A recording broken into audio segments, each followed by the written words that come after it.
എടുക്കുന്ന സ്ഥലത്ത് ഞങ്ങൾ ഹണിയുടെ ഓൾ ഇന്ത്യ കളക്ഷനാണ്. ഇന്ത്യയുടെ പല ഭാഗങ്ങളിൽ നിന്നാണ് എടുക്കുക. എല്ലാ തേനുകളും വ്യത്യസ്തമായിരിക്കും. കാരണം പിന്നെ നമ്മൾ അതാത് പാടങ്ങളിൽ നിന്ന് അതാത് പൂക്കളിൽ നിന്നാണ് എടുക്കുക. ആ പൂക്കളെ നെക്ടർ മാത്രമേ കളക്ട്. അതുകൊണ്ട് എല്ലാ തേനും വ്യത്യസ്തമായിരിക്കും. അതിൻ്റെ ടേസ്റ്റ്, ഗുണങ്ങൾ, അതുപോലെ അതിൻ്റെ കളർ ഒക്കെ വ്യത്യസ്തമായിരിക്കും. ഒരു കയറി നോക്കാം. എല്ലാം നമ്മൾ റോ ഫോമിലാണ് കളക്ട് ചെയ്യുക. അതുപോലെ നമ്മൾ തേനീച്ചക്കൂട് പിഴിഞ്ഞെടുക്കുന്ന തേനാണ് റോഹന്. ഇതിനകത്ത് ഒരുപാട് ഇമ്പ്യൂരിറ്റീസ്, വേസ്റ്റസ്, തേനീച്ചകളുടെ മെഴുക്, അവരുടെ ബോഡി പാർട്സ്, ലാർവകൾ ഒക്കെ ഇതിനകത്തുണ്ടാവും. ഇതിനെ നമ്മൾ ഈ വേസ്റ്റസ് ഒഴിവാക്കിയിട്ട് തേൻ നമുക്ക് ശരിക്കും കഴിക്കാൻ പാടുള്ളതാണ്. മാത്രമല്ല ജലാംശം ഇതിൽ വളരെ കൂടുതലാണ്. ജലാംശം എപ്പോഴും തേനിൽ 20% താഴെ ഉണ്ടാവും. 20% മേലേക്ക് ജലാംശമുള്ള ഒരു തേൻ നമുക്ക് ഇന്ത്യയിൽ ഇവിടെ വിൽക്കാൻ പാടില്ല. മാത്രമല്ല അത് പെട്ടെന്ന് കേടാവും. ഈ തേൻ 3 മാസം കൊണ്ട് കേടാവും. മാക്സിമം 3 മാസം കിട്ടും. പൊതുവിൽ തേൻ എക്സ്പയർ ഇല്ല എന്നാണ് പറയുക. പക്ഷേ ഈ തേൻ നമുക്ക് സൂക്ഷിക്കാൻ കഴിയില്ല എന്നുള്ളത്. ജലാംശം കൂടുമ്പോൾ അതിനകത്ത് ഈസ്റ്റ് വളരെ കൊണ്ട് കുളിക്കും. നമ്മൾ തേൻ ഈ ഒരു ചേമ്പറിലേക്ക് പിടിക്കും. എന്നിട്ട് ഇതിനെ ബോയിൽ ചെയ്യും. ബോയിൽ ചെയ്യുമ്പോൾ നമുക്ക് ചെറിയ ചൂടാൻ പറ്റും. 45 ഡിഗ്രി വരെ ടെമ്പറേച്ചർ ഹീറ്റ് ചെയ്യാം. ഡബിൾ ബോയിലിംഗ് ആണ് ചെയ്യുക. ഡയറക്റ്റ് ഹീറ്റ് ചെയ്യാൻ പാടില്ല. ഇതിനെ അടുത്തൊരു ലെയറിട്ട് അതിലേക്ക് തേൻ ഒഴിക്കും. ഇതാണ് ഇതിൻ്റെ പുറത്തേക്കുള്ള ലെയർ. ഈ ലെയറിൽ കംപ്ലീറ്റ് വെള്ളമാണ്, ചുറ്റും വെള്ളമാണ്. വെള്ളത്തിൻ്റെ നടുവിലേക്ക് തേൻ ഒഴിച്ചിട്ട് വെള്ളത്തെ ചൂടാക്കി ചെയ്യും. വെള്ളം ചൂടാക്കിയിട്ട് മാത്രമേ നമുക്ക് തേനെ ചൂടാക്കാൻ പറ്റുള്ളൂ. തേൻ ചൂടാകുമ്പോൾ തേനകത്തുള്ള എല്ലാ വേസ്റ്റസും ഇതുപോലെ ഈ ചേമ്പറിൻ്റെ ഏറ്റവും ടോപ്പിൽ വന്ന് ഫോം ചെയ്യും. തേൻ താഴേക്കുണ്ട്. ഈ സമയത്താണ് തേനിനകത്തുള്ള വേസ്റ്റ് കണ്ടന്റുകൾ നമുക്ക് കാണാൻ കഴിയും. ഈ ബോട്ടിലേക്ക് നോക്കിയാൽ നമുക്ക് കാണാൻ കഴിയും. അങ്ങനെയുണ്ടോ? ഇതിൽ അവരുടെ എല്ലാ ഇമ്പ്യൂരിറ്റീസും തേനീച്ചക്കൂട്ടിലെ എല്ലാ വേസ്റ്റസും നമ്മൾ കൂട് പിഴിയുമ്പം ഈ തേനിലേക്ക് മിക്സ് ആവും. ഇതിനെ നമ്മൾ ഇവിടെ എക്സ്ട്രാക്ട് ചെയ്യുമ്പോഴേ കാണാൻ പറ്റും. ഇതിനെ നമ്മൾ കുറേ ഇവിടുന്ന് മാനുവലി റിമൂവ് ചെയ്യും. ബാക്കി വരുന്ന തേനെ നമ്മൾ മൈക്രോ ഫിൽറ്റർ വെച്ച് ഫിൽറ്റർ ചെയ്യണം ചെയ്യും. ആ ഒരു ഫിൽട്രേഷൻ കഴിഞ്ഞാൽ തേനിൻ്റെ മോയ്സ്ചർ കണക്ക് നമ്മൾ ടെസ്റ്റ് ചെയ്ത് നോക്കും. റിഫ്ലക്ടോമീറ്റർ വെച്ചിട്ട് 20% ബിലോ ആണെങ്കിൽ നമ്മളെ പ്രോസസ്സ് കഴിയും. ഇല്ലെങ്കിൽ നമ്മൾ ആ തേനെ വാക്വം ചേമ്പറിലേക്ക് ഷിഫ്റ്റ് ചെയ്യും. അത് ഈ ഡോസിന് മുമ്പ് വഴിയാണ്. ഈ ഡോസിന് മുമ്പ് വഴി ഇതിൻ്റെ ഡോസായിട്ട് ടോപ്പിൽ ഇഞ്ചെക്ട് ചെയ്യണം. ഏറ്റവും ടോപ്പിൽ കൊണ്ടുപോയിട്ട് വലിയ ടവറിലേക്ക് ഡംപ് ചെയ്യും. അതിലേക്ക് മൂന്നാമത്തെ ചേമ്പറിലേക്കാണ്. ഇതിലേക്ക് തേൻ വന്നു കഴിഞ്ഞാൽ തേനിനകത്തിലെ ജലാംശമൊക്കെ ബബിൾസ് ഫോമിലേക്ക് കുമ്പളകളായിട്ട് ഫോം ചെയ്യാൻ തുടങ്ങും. അതിന് ഈ ഒരു ഹൈ പ്രഷർ വാക്വം അതിന് സക്ക് ചെയ്തെടുക്കും, ഇവാപ്പറേറ്റ് ചെയ്യുകയാണ് ചെയ്യും. ആ ഒരു ഇവാപ്പറേഷൻ പ്രോസസ് കഴിഞ്ഞാൽ നമുക്ക് തേനിനകത്ത് വരുന്ന എക്സസ് വാട്ടർ വെള്ളമായി തന്നെ കിട്ടുമല്ലോ. നമുക്ക് ഒരു കണ്ടൻസേഷൻ പ്രോസസ്സിൽ നമ്മൾ വേർതിരിക്കുന്നത് ഇതേപോലെ നമ്മൾ തേനെന്ന് ഇതേപോലെ വേർതിരിക്കുന്ന വെള്ളം തേനിനകത്ത് ഇതുപോലെ വെള്ളം ഉണ്ടാവും. നമുക്ക് ഈ ഒരു പ്രോസസ്സിലൂടെ മാത്രമേ ഇത് വേർതിരിക്കാൻ വേണ്ടി കഴിയുള്ളൂ. ഇതിൻ്റെ ടേസ്റ്റ് ചെറിയ പുളിയൊക്കെയാണ്, മധുരമൊന്നും ഉണ്ടാവില്ല. എന്നാലും എഡിബിളാണ്, കുടിക്കാൻ പറ്റിയ നല്ല വെള്ളം തന്നെയാണ്. നമ്മൾ ഈ ചേമ്പറിൻ്റെ ടോട്ടൽ കപ്പാസിറ്റി 300 കിലോ ആണ്. 300 കിലോ ഒക്കെ നമ്മൾ പ്രോസസ് ചെയ്യുമ്പോൾ ഇങ്ങനത്തെ ഒരു 15 ലിറ്റർ വെള്ളമൊക്കെ നമുക്ക് ഇത്രയും പ്രോസസ്സ് കഴിഞ്ഞാൽ നമുക്ക് ഈ തേന് ലാസ്റ്റ് ഇതുപോലെ ഏറ്റവും ലാസ്റ്റ് എല്ലാം കഴിഞ്ഞ് വരുന്ന ഹണിയാണ്. ഇതിനകത്ത് ഇമ്പ്യൂരിറ്റീസ് ആയിട്ട് ഒന്നും ഉണ്ടാവില്ല. വാട്ടർ കണ്ടൻറ്റ് 20% ബിലോ ആണ്. ഈ തേനിന് എക്സ്പയർ ഉണ്ടാവില്ല. നമുക്ക് എത്ര കാലവും നമുക്കിത് സൂക്ഷിക്കാൻ പറ്റും. സയൻറ്റിഫിക്കലി ഈ തേൻ നമുക്ക് ആയിരക്കണക്കിന് വർഷം വെക്കാം, നമുക്ക് കേടാവില്ല. പക്ഷേ ഇതൊക്കെ 3 മാസം കൊണ്ട് കേടാവും. നമ്മൾ തേൻ കേടായി കഴിഞ്ഞാൽ 2 കാര്യങ്ങൾ കൊണ്ട് നമുക്ക് തിരിച്ചറിയാൻ പറ്റും. ഒന്ന്, ഇതിൻ്റെ ടോപ്പിൽ പത വരും, പത ഇങ്ങനെ പൊങ്ങി വരും. ഈ അടപ്പ് തുറക്കുന്ന സമയത്ത് ഗ്യാസൊക്കെ വരും, പെപ്സിയുടെ ഒക്കെ ബോട്ട് തുറക്കുന്ന പോലെ. ഇത് 2 കണ്ടാൽ പിന്നെ തേൻ നമ്മൾ കഴിക്കാനും പാടില്ല, ഒരിക്കലും കഴിക്കാൻ പാടില്ല എന്നുള്ളതാണ്. കാരണം കേടായ തേൻ, കുളിച്ച തേൻ നമുക്ക് ത്രിദോഷങ്ങൾ തരുമെന്നാണ് പറയാം. വാദം, പിത്തം, കഫം. പക്ഷേ നല്ല തേൻ ത്രിദോഷങ്ങൾ ഇല്ലാതാക്കുകയും ചെയ്യും. ഇഷ്ടാംഗഹൃദയം പറയുന്നു. തേൻ നമ്മളെപ്പോഴും കഴിക്കുമ്പോൾ പ്രോസസ്ഡ് ഹണിയാണ് നമ്മുടെ ഹെൽത്തിന് എപ്പോഴും, പ്രത്യേകിച്ച് കുട്ടികൾക്ക്. ഈ തേൻ നമുക്ക് ധൈര്യമായിട്ട് കഴിക്കാം, കുട്ടികൾക്ക് ധൈര്യമായിട്ട് കൊടുക്കാം, എത്ര കാലം സൂക്ഷിക്കുകയും ചെയ്യാം. നമ്മൾ ഇത്രയും മിഷനറി നമ്മൾ ഇതിനു വേണ്ടി യൂസ് ചെയ്യുന്നത് തേനെ നമ്മൾ ഇതേപോലെ ആക്കിയെടുക്കാൻ വേണ്ടിയിട്ട്. ശരിക്കും തേനീച്ചക്കൂട്ടിലുള്ള തേൻ, അരക്കകത്തുള്ള തേൻ, അത് ഏറ്റവും പെർഫെക്റ്റ് ആയിട്ടുള്ള ഹണി. ഇതിനേക്കാൾ പെർഫെക്റ്റ് ആയിരിക്കും. പക്ഷേ ആ തേൻ ഇന്ന് ലോകത്തെ ആർക്കും ഇന്ന് വരെ കിട്ടിയിട്ടില്ല. കാരണം നമ്മളിത് പുറത്തേക്ക് എടുക്കുമ്പോൾ ഇത് ചീത്തയാവും. പിന്നെ നമ്മൾ ഇതിനെ ഇതുപോലെ ആക്കിയെടുക്കണം. ആ ഒരു പ്രോസസ് നമ്മളിവിടെ ചെയ്യും. നമ്മൾ വാങ്ങിക്കുമ്പോൾ തേൻ്റെ അടിയിൽ ഇങ്ങനെ ഒരു കട്ട പോലെ ഉണ്ട്. അത് നല്ല കട്ട പിടിക്കുന്നതാണ്, ക്രിസ്റ്റൽ ഫോമിലേക്ക് വരുന്നത്. ടെൻഡൻസി ഉണ്ട്. അതിന് നേച്ചറാണ് കട്ട പിടിക്കാനുള്ളത്. ഒരുപാട് കാരണങ്ങളുണ്ട്. നമുക്ക് അതേപോലെ കഴിക്കാവുന്നതുള്ളൂ, കുഴപ്പമില്ല. ഇല്ലെങ്കിൽ നമുക്ക് വെള്ളം ചൂടാക്കി അതിൽ ഇറക്കി വെച്ച് ഡബിൾ ബോയിലിംഗ് ഒക്കെ ചെയ്യാം, വെയിലത്ത് വെക്കാം. ഒറിജിനൽ ഹണിയാണ് നമ്മുടെ കയ്യിലുള്ളതെങ്കിൽ നമുക്ക് പഴയതുപോലെ ലിക്വിഡ് ഫോമിലേക്ക് വരും. ഇല്ലെങ്കിൽ ഈ ഹനൂക്ക ഹണിയാനും പറയുന്ന എന്ത് സാധനം? മനൂക്ക എന്ന് പറയുന്നത് ലോകത്തെ ഏറ്റവും ക്വാളിറ്റിയുള്ള ഏറ്റവും നല്ല തേനാണ്. ഭയങ്കര കോസ്റ്റ്ലിയാണ്. ഓസ്ട്രേലിയ, ന്യൂസിലാൻഡ് അതിന് മനൂക്ക ഒരു മരമാണ്. ആ മരം പൂക്കുന്ന സമയത്ത് ആ പൂക്കൾ എടുക്കുന്നത് ഏറ്റവും മെഡിസിൻ വാല്യൂ ഏറ്റവും ക്വാളിറ്റി ഉള്ള ഹണിയാണ് മനൂക്ക. ലോകത്തെ ഏറ്റവും നല്ല തന്നെയാണ് മുൻക. അത് കഴിഞ്ഞാൽ വരുന്ന സിദർ ഹണിയാണ്. സിദർ എല്ലാ രാജ്യങ്ങളിലും ഉണ്ട്. നമുക്ക് ഇന്ത്യൻ സിദർ നമുക്ക് അവൈലബിൾ ആണ്. കാശ്മീരിൽ നിന്ന് എടുക്കുന്നത്, ആപ്പിൾ തോട്ടങ്ങളിൽ നിന്ന് എടുക്കുന്നത്.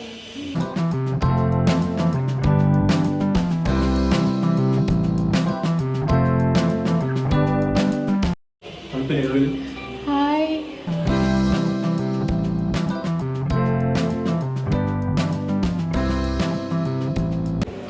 ഇത് റെസ്പോൺസിബിൾ ടൂറിസത്തിൻ്റെ ഭാഗമായിട്ടൊരു ഹണി മ്യൂസിയം പ്രോജക്റ്റാണ്. ഇന്ത്യയിലെ ആദ്യത്തെ ഹണി മ്യൂസിയമാണ്. അതുപോലെ നമുക്കിത് ലോകത്തെ രണ്ടാമത്തെ ഹണി മ്യൂസിയം. ലോകത്തെ ആദ്യത്തെ ഹണി മ്യൂസിയം തായ്വാനിലാണ്. രണ്ടാമത്തെ ഹണി മ്യൂസിയം നമുക്ക് പിന്നെ എവിടെയാണ് ഉള്ളത്. തേനീച്ചകളുടെ ലൈഫ് സൈക്കിളാണ്. ഒരു കൂട്ടിൽ ഇങ്ങനെ 3 ടൈപ്പ് ഉണ്ടാവും. ഇത് മെയിലാണ് ആൺതേനീച്ചകൾ. നമ്മളിവരെ വിളിക്കുന്ന പേര് ലേസി ബീസ് എന്നാണ്, മടിയ നീച്ചകൾ എന്ന് പറയുന്നത്. കൂട്ടിലെ എല്ലാ ജോലികൾ ചെയ്യുന്ന ആളുകൾ എപ്പോഴും ഫീമെയിൽ ആയിരിക്കും. അവർ വർക്കർ ബീസാണ്. മാത്രമല്ല കൂട്ടിലെല്ലാം തീരുമാനം എടുക്കുന്ന ആളുകളും അത് നടപ്പിലാക്കുന്ന ആളുകളൊക്കെ എപ്പോഴും വർക്കർ ബീസാണ്. അത് ക്യൂൻ ബി ആണ് റാണി. റാണിയുടെ ജോലി നെക്സ്റ്റ് ജനറേഷൻ ബിൽഡ് ചെയ്യുക. അതിനാൽ കൂട്ടിൽ അവൾക്ക് മാത്രമേ കഴിയൂ. ഒരു കൂട്ടിൽ എപ്പോഴും ഒരേ ഒരു റാണി തേനീച്ച മാത്രമേ ഉണ്ടാവൂ, 2 പേരുണ്ടാവില്ല. മാത്രമല്ല റാണി ജനിക്കുന്നതൊക്കെ സാധാരണ ഫീമെയിൽ പെൺതേനീച്ചയായിട്ടാണ്.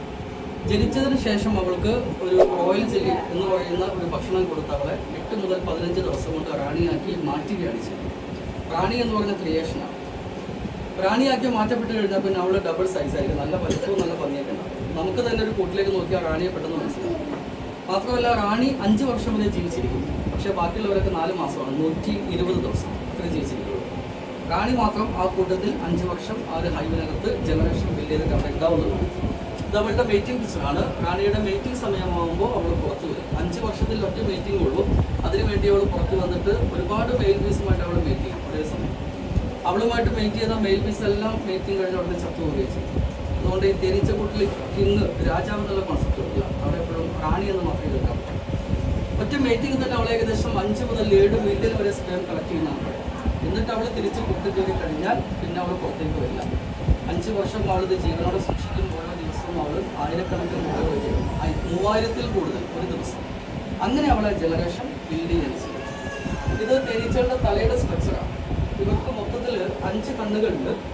2 വലിയ കോമ്പൗണ്ടൈസ് ഉണ്ട്. ഇതിന് നമ്മൾ കോമ്പൗണ്ടൈസ് എന്ന് പറയും. നെറ്റിയുടെ ഭാഗത്തായിട്ട് 3 ചെറിയ സിംബിളൈസ് ഒസല്ലി എന്നാണ് പറയാം. ഈ 5 കണ്ണുകളിലായിട്ട് ഇവർക്ക് ഏകദേശം 1000കണക്കിന് ലെൻസുകളാണ്. ഇവരുടെ സെൻസിങ് കപ്പാസിറ്റി 360 ഡിഗ്രിയിലാണ്. നമ്മൾ തേനീച്ചക്കൂട്ടിൽ കല്ലൊക്കെ എടുത്ത് എറിഞ്ഞു കഴിഞ്ഞാൽ ആ വരുന്ന കല്ലിനെ വളരെ കൃത്യമായി സെൻസ് ചെയ്യാൻ കഴിയും. കല്ല് വരുന്ന സ്ഥലവും വരുന്ന ആളൊക്കെ അവർ പെട്ടെന്ന് മനസ്സിലാക്കും. അതുകൊണ്ടാണ് നമ്മൾ പെട്ടെന്ന് അറ്റാക്ക് ചെയ്യും.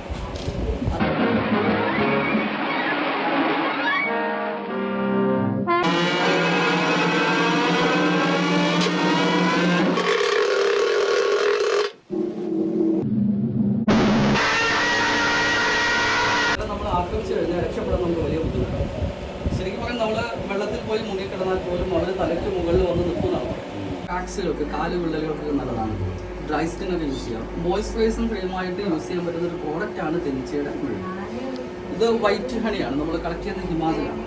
ഹിമാചലിൽ കടുകിൻ്റെ വലിയ തോട്ടങ്ങളുണ്ടാവും. കടുക് തോട്ടങ്ങളിൽ ബോക്സ് പ്ലാന്റ് ചെയ്ത് കടുകിൻ്റെ പൂക്കളിലെ നെക്ടർ മാത്രം കളക്ട് ചെയ്യും. തേനീച്ചകൾ എപ്പോഴും അങ്ങനെയാണ്. ഒരേ സമയം അവർ ഒരേ ടൈപ്പ് പൂക്കളിൽ നിന്നാണ് അവരെപ്പോഴും തേനെടുക്കുക. 2 ടൈപ്പ് പൂക്കളിൽ നിന്ന് എടുക്കില്ല. ഇത് ഒരു വർഷം പഴക്കമുള്ളൊരു തേനാണ്.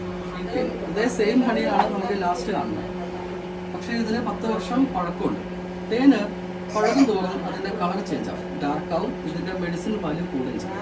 തേൻ പഴകും തോറും നന്നായി മേടിച്ചു.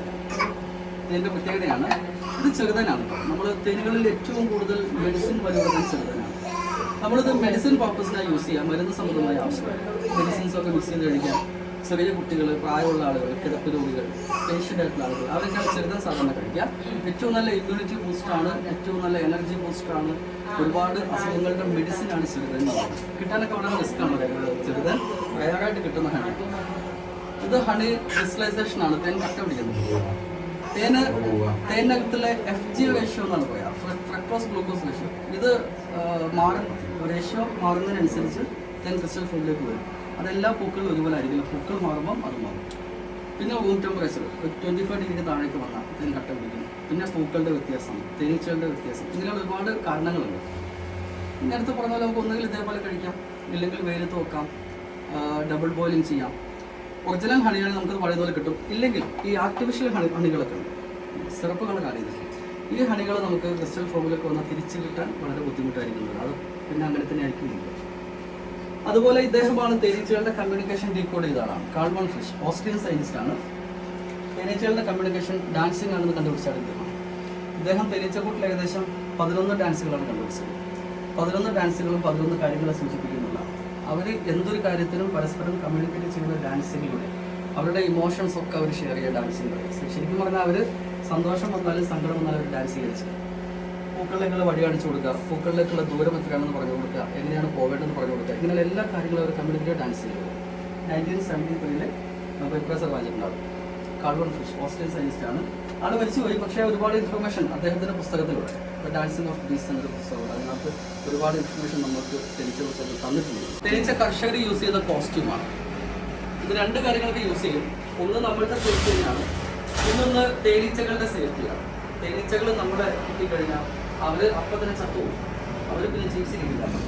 അവരുടെ സ്റ്റിങ് അവരുടെ നെർവസ് സിസ്റ്റവുമായിട്ട് കണക്റ്റഡ് ആണ്. മാത്രമല്ല ഇതൊരു കുളത്ത് പോലെ നമ്മളെ ബോഡിയിലേക്ക് കയറി കഴിഞ്ഞാൽ തിരിച്ചു വെച്ചാൽ കിട്ടില്ല. അപ്പോൾ അവരതിനെ ശക്തിയായിട്ട് വലിക്കും. ഈ വലിയിൽ അവരുടെ നെർവസ് സിസ്റ്റം പൊട്ടുകയും ചെയ്യും, അവർ ചത്തുപോവുകയും ചെയ്യും. പക്ഷെ അവർക്ക് നന്നായിട്ട് അറിയാം നമ്മളെ കുത്തി അവർ ചത്തുപോകുന്നുള്ള കാര്യം. അറിഞ്ഞുകൊണ്ട് തന്നെയാണ് അവർ നമ്മളെ ബൈറ്റ് ചെയ്യുന്നത്. ഇതെല്ലാം നമുക്ക് തേനീച്ചകളുടെ ബൈ പ്രൊഡക്റ്റുകളാണ്. ഒന്ന് തേൻ തന്നെയാണ്, പിന്നെ ഹണിക്കോം. തേൻ്റെ അടയാണ്, നമുക്ക് അതേപോലെ കഴിക്കാൻ പറ്റും, നല്ല ടേസ്റ്റിയാണ്. ഇത് ബീപ്പോളിനാണ്, പൂമ്പൊടിയാണ്. തേനീച്ചകൾ തേനെടുക്കുന്ന സമയത്ത് അവരുടെ ബോഡിയിൽ പറ്റി പിടിക്കുന്നതാണ്. ശരിക്കും തേനീച്ചകൾ ഈ ലോകത്തില്ലാതെ കഴിഞ്ഞാൽ പിന്നെ 4 വർഷത്തിൽ കൂടുതൽ ഭൂമിക്ക് സർവൈവ് ചെയ്യാൻ വേണ്ടി കഴിയില്ലെന്നാണ്. ലോകത്ത് 80% പോളിനേഷൻ നടത്തുന്ന ആളുകളാണ് തേനീച്ചകൾ. അവർ ഒരു ദിവസം 30,000 പൂക്കൾ വരെ പോകുന്ന ആളുകൾ അപ്രോക്സിമേറ്റ്. ശരിക്കും ഇത് നാച്ചുറൽ ആയിട്ടുള്ള ഹൈ പ്രോട്ടീനാണ് നമ്മളെ സംബന്ധിച്ച്. പൂമ്പൊടി എന്ന് പറയുന്നത് നല്ലൊരു എനർജി ബൂസ്റ്ററാണ്. വലിയ സ്പോർട്സ് താരങ്ങളൊക്കെ മത്സരത്തിന് തൊട്ട് മുമ്പ് എനർജിക്ക് വേണ്ടി കഴിക്കുന്ന ഒരു ഫുഡ്. ഇത് റോയൽ ജെല്ലി, ഇതൊരു സപ്ലിമെൻ്റ് ആണ്. ഇത് ലോകത്ത് ഒരുപാട് ആളുകൾ റോയൽ ജെല്ലി കഴിക്കുന്നുണ്ട്. കഴിക്കുന്ന ആളുകൾ കൂടുതലും സെലിബ്രിറ്റികളാണ് പണ്ട് കാലത്തൊക്കെ, പക്ഷേ ഇന്ന് ഒരുപാട് ആളുകൾ ഇത് കഴിക്കുന്നുണ്ട്. ഇത് ഒരു ആൻറ്റി ഏജിങ് ആയിട്ടുള്ള പ്രോഡക്റ്റ്. നമ്മൾ റെഗുലർലി റോയൽ ജെല്ലി കൺസ്യൂം ചെയ്യുന്ന ആളുടെ ബോഡിയിലേക്ക് ആൻറ്റി ഏജിങ് കിട്ടുന്നതാണ്. നമ്മുടെ ബ്യൂട്ടി, ഇമ്മ്യൂണിറ്റി, എനർജി ഇതൊക്കെ ബൂസ്റ്റ് ചെയ്യുന്ന പ്രോഡക്റ്റാണ് റോയൽ ജെല്ലി. ഒരാൾക്ക് ഒരു മാസം ഇത് 20 ഗ്രാമാണ് കഴിക്കാൻ പറ്റുക. റോയൽ ജെല്ലി പ്രൊഡ്യൂസ് ചെയ്യുന്ന ആളുകൾ ഫീമെയിൽ പീസാണ്. പെൺതേനീച്ചകളുടെ ബ്രെയിനകത്തുള്ള ഗ്രന്ഥികളിൽ നിന്ന് വരുന്ന ഒരുതരം മിൽക്ക്, ബീസ് മിൽക്ക് എന്നാണ് പറയുക. ഇതാണ് റോയൽ ജെല്ലി. അവരുടെ ത്രോട്ട്സിൽ ഇത് എപ്പോഴും ഉണ്ടാവും. കൂട്ടിൽ ഏകദേശം 70% ഫീമെയിൽ ബീസാണ് ഉണ്ടാവുക. ഒരു 1 lakh ബീസ് ഒരു കൂട്ടിൽ ഏകദേശം ഉണ്ടാവുകയും ചെയ്യും. ഇവരുടെയൊക്കെ ത്രോട്ട്സിൽ ഈ റോയൽ ജെല്ലി ഉണ്ടാവും. ഈ ഭക്ഷണമൊക്കെ റാണിക്ക് കൊടുക്കുന്ന ഭക്ഷണമാണ്. നമ്മളിത് കൂട്ടുന്ന എക്സ്ട്രാക്ട് ചെയ്യും. ആർട്ടിഫിഷ്യൽ ആയിട്ടുള്ള റാണി സെല്ലുകൾ ഇതേപോലെ ഉണ്ടാവും. റാണിയുടെ സെല്ലുകൾ എപ്പോഴും റൗണ്ടിലായിരിക്കും ഉണ്ടാവുക, പക്ക റൗണ്ട് ഷേപ്പായിരിക്കും. ബാക്കി എല്ലാ സെല്ലുകളും ഹെക്സഗണിലായിരിക്കും. ഇങ്ങനെ ആർട്ടിഫിഷ്യൽ റാണി സെല്ലുകൾ ഉണ്ടാക്കും. ഇതിനകത്ത് കുറച്ച് റോയൽ ജെല്ലി നമ്മൾ അവിടെയൊക്കെ വെച്ച് കൊടുക്കും. എന്നിട്ട് കൂടിനകത്ത് ഇത് വെച്ച് കൊടുക്കുകയും ചെയ്യും. റാണിയുടെ സെല്ലുകൾ കാണുമ്പോൾ ഫീമെയിൽ ബീസ് അവരുടെ തോട്ട്സിൽ റോയൽ ജെല്ലി ഇതിലേക്ക് അവർ ഡെപ്പോസിറ്റ് ചെയ്യും, ശേഖരിക്കും. ഇതിനെ നമ്മൾ കളക്ട് ചെയ്യുകയാണ് ചെയ്യുക. ഇങ്ങനെ ആയിരക്കണക്കിന് കൂടുകളിലൊക്കെ വെക്കുമ്പോഴാണ് നമുക്കിതൊരു 1 kg കിട്ടുക. ഹൈലി എക്സ്പെൻസീവ് ആണ്. 1 കിലോയ്ക്ക് ഇതിന് ഏകദേശം 2,14,000 രൂപ വിലയാണ്. ഇത് ഒരാൾക്കൊരു മാസം കൺസ്യൂം ചെയ്യാൻ പറ്റുന്ന 20 ഗ്രാമാണ് ഒരു മാസം. ഒരാളുടെ ബോഡിയിലേക്ക് അത്രയും ചെല്ലാൻ പാടുള്ളൂ. ആ 20 ഗ്രാം തന്നെ നമ്മൾ തേനിൽ മിക്സ് ചെയ്തിട്ട് തന്നെ കഴിക്കാം. ഡയറക്റ്റ് റോ ഫോമിൽ നമുക്കത് കൺസ്യൂം ചെയ്യാൻ കഴിയില്ല. അങ്ങനെ കൺസ്യൂം ചെയ്യുമ്പം ഡെയിലി 0.5 ഗ്രാം ഒക്കെ നമുക്ക് കഴിക്കാൻ പറ്റുള്ളൂ.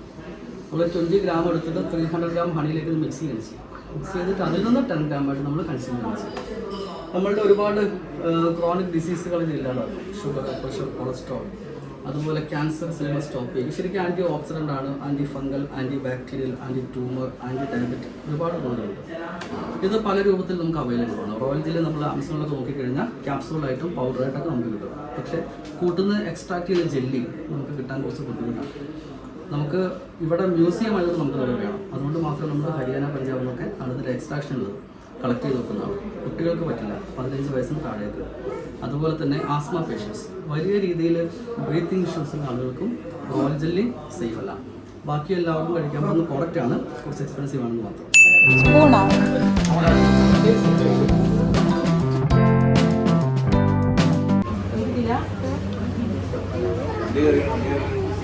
പ്രീമിയം ക്വാളിറ്റിയും ഏറ്റവും ടേസ്റ്റുള്ള ഹണി ഇത് തന്നെയാണ്.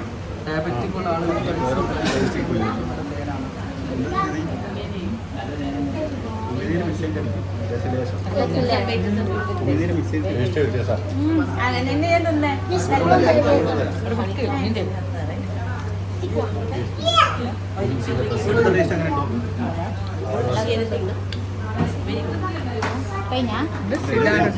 തന്നോടുക്കും ബ്ലാക്ക് ഫോറസ്റ്റ് ആണ് കാട്ടുതേൻ. ബ്ലാക്ക് ഫോറസ്റ്റ്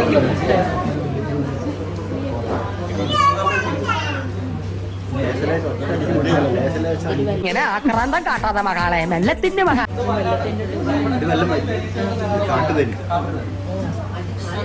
ഇതെന്തുവാ? ഇത് വയനാടൻ ഫോറസ്റ്റ് ഹണിയാണ്. സ്വരാന ഇന്ത്യ എന്ന് പറയുന്നത് നോർമൽ ആയിട്ടുള്ള സ്പീക്കേഴ്സിൽ തന്നെ നമ്മൾ റെഗുലർ ഡെയിലി യൂസ് ആക്കാൻ പറ്റുന്ന ഒരു ഹണിയാണ്. വയനാടൻ ഫോറസ്റ്റ്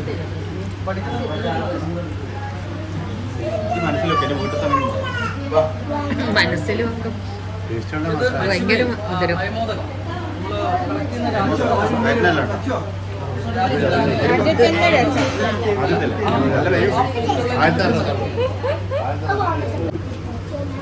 നമ്മള് രാജസ്ഥാനിലെ അയമോദകത്തോട്ടങ്ങൾ ആ ഒരു പൂക്കളുടെ നെക്ടർ മാത്രമേ ഉണ്ടാവുള്ളൂ. അതിന് ടേസ്റ്റ് ഒക്കെ ഉണ്ടാവും. ഡിഷീസിനാണ് യൂസ് ചെയ്യുക. ഗ്യാസ് ട്രബിൾ, അസിഡിറ്റി പോലുള്ള നമ്മൾ അകത്ത് കണ്ട മസ്റ്റാർഡാണ് കടുക്. കടുക് നമ്മുടെ ഹിമാചൽ ഹരിയാന പഞ്ചാബ്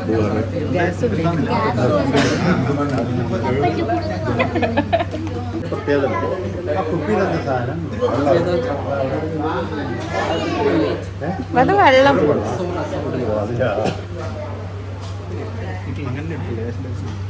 ഒന്നുകൂടെ ലിച്ചി. Lychee from Bihar. ബീഹാറിലെ ലിച്ചിയുടെ ഇന്ത്യയിൽ കിട്ടുന്ന ഏറ്റവും മധുരം ലിച്ചി. നമ്മള് ഒരു കുഴപ്പമില്ല. ഒറിജിനൽ ഹണി നമുക്ക് ഡെയിലി നമുക്കൊക്കെ കുട്ടികൾക്ക് 15-20 ഗ്രാം. 5 വയസ്സ് ഷുഗർ ഉള്ളവർക്കോ? ലിച്ചിയാണ്. ഷുഗർ ഉള്ളവർക്ക്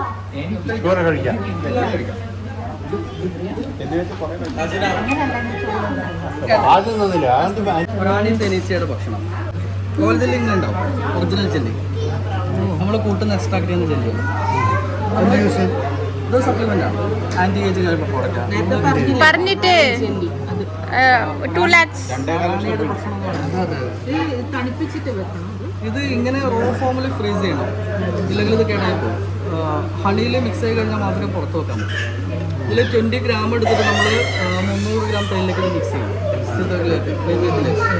മിക്സ് ചെയ്ത് കഴിയുമ്പോൾ 320 ഗ്രാം ഉണ്ട്. ഡെയിলি 10 ഗ്രാം നമ്മളിത് കൺസ്യൂം ചെയ്യും. നമ്മളിവിടുന്ന് കൊടുക്കാറ് മിക്സ് ചെയ്തതിന് ശേഷം ബോട്ടിലാക്കിയിട്ട് കഴിക്കാൻ മാത്രമേ കൊടുക്കാറുള്ളൂ. ഇതിന് 1 മന്ത് ക്വാണ്ടിറ്റിക്ക് 4200 രൂപ. 20 ഗ്രാമിന്. ബ്ലാക്ക് ഫോറസ്റ്റ്, വയനാടൻ മസ്റ്റേർഡ്, സ്റ്റിംഗ്ലെസ് ഹണി, ലിച്ചി, തുളസി, ഗാർലിക് ഹണി, വയനാടൻ മഞ്ഞൾ. ഒരുപാട് അസുഖങ്ങളുടെ മെഡിസിനാണ്. ആസ്മ, അലർജിയുടെ മെഡിസിനാണ്. ഏറ്റവും നല്ല ഇമ്മ്യൂണിറ്റി കഴിച്ചിട്ട് ബാക്കി തുപ്പിക്കളയല്ല. ഇതാ അത് കരിഞ്ജീരക ഓയില്. ഇത് മറ്റേ ചെറുതേന് ഓഫർ പ്രൈസിൽ ഇത്രക്ക് കൊടുക്കുന്നത്. ഇതാണ് ടോട്ടൽ പ്രൈസ്. ഇപ്പോൾ 1899 ഇത് കൊടുക്കുന്നത്. അതിൻ്റെ കൂടെ ഇത് കരിഞ്ജീരക ഓയില്, മഞ്ഞളും, വയനാടൻ മഞ്ഞളും. ഒരു ഗ്ലാസ് വെള്ളത്തിൽ ഇതും മിക്സ് ചെയ്തിട്ട് രാവിലെ വെറും വയറ്റിൽ കഴിക്കണം. കുറേ രോഗങ്ങൾക്കൊക്കെ നല്ലതാണ്. വിവാക്സ്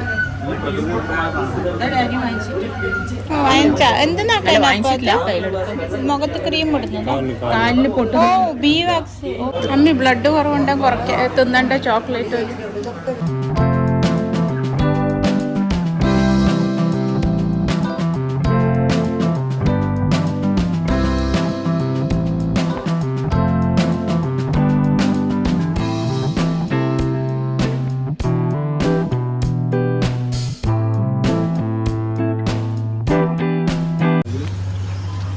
അതിൻ്റെ ഉള്ളിലാ